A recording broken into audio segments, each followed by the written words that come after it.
There are three basic structures for legal systems. They are common law, civil law, and religious law. Common law was developed in Northern Europe during the Middle Ages by Germanic and Nordic people. It was brought to England by conquerors. In modern times, England has spread common law around the world, especially to the many places that were settled or colonized by the English. Civil law began with the Romans.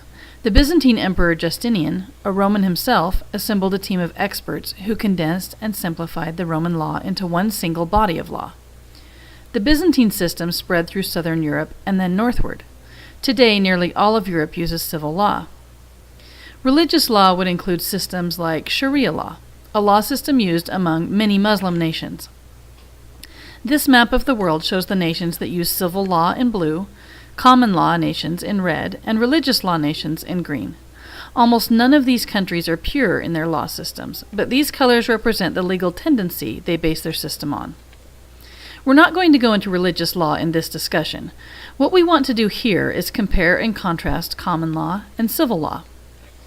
Common law uses case law as its basis. In other words, the law is established case by case as judges make rulings. Current judges read the decisions of the past and base their decisions on what was decided before. Lawyers read the decisions of the past and base their arguments on those past decisions. If no ruling on an issue has yet been made, then judges decide in the absence of laws, in essence creating law or precedent. Judges also are the ones who determine the meaning of legislation in individual cases. They interpret the law. In countries with common law, a long process of time and thousands of rulings determine the legal decisions of the present. In other words, centuries of human experience and wisdom are utilized to arrive at correct and just decisions. That does not mean bad decisions are not made. It also does not mean that bad decisions cannot be overturned and new precedents set. But a good judge would think very carefully and hard before changing the direction of thousands of decisions that came before. In fact, the ability to change or hone the law into an ever more just system is the main strength of common law. The fact that judges confirm the law from the past and establish the law for the present and future is the reason common law countries elect local judges by the people. The people ought to be choosing wise and just men and women. In common law, it is crucial to understand that the judges are chosen by the people. The people have the power over the courts just as they have all the other powers of government. They give these powers to those chosen to judge them.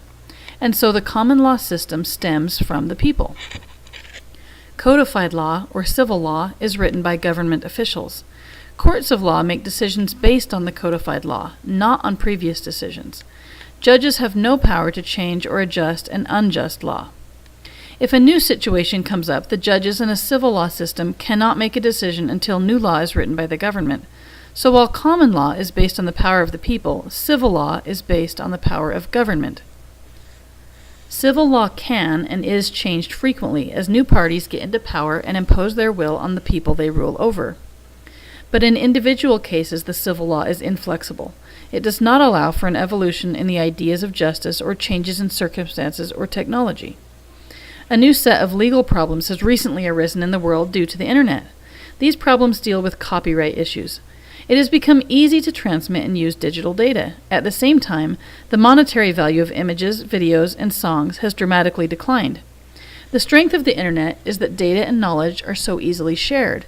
It has made the world a better place, but there are people whose work has been stolen and shared without pay. There are also people who claim ownership of things in the public domain. And there are disputes over fair use, the sharing of digital data between friends when no money changes hands, and on and on. How do the courts resolve the problems? In a common law country, individual cases will be brought before courts of law, and many different judges in different jurisdictions will make decisions. These decisions will be based on previous copyright cases, as well as previous cases regarding the public good. Judges will try to base their new decisions on what is the most just for all parties. Over time, a body of case law will be built up. There will be a trend starting to develop which will determine the direction that cases in the future will be decided. If at least most of the people have done their job and elected competent, fair judges, then the new laws will be a consensus of the most just way to deal with Internet copyright law. But in a civil law country, a different process will happen. If no law has been written about an issue, like Internet copyright issues, then a judge will often make no decision, refusing the case. At some point, the government will create a new law about internet copyright to address the issues.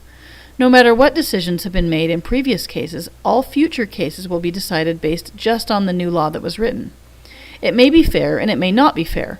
When a new party or faction comes into power, the law may be changed. Previous decisions will not matter, and all future cases will be decided only on the new law. Common law is based on the power of the people and on thousands of prior cases and hundreds of years of human experience. It is constant, but not inflexible. It is able to deal with new legal issues as they come up. Civil law is based on the power of the government of the moment. It is subject to the political winds of the day. It is changeable, but inflexible.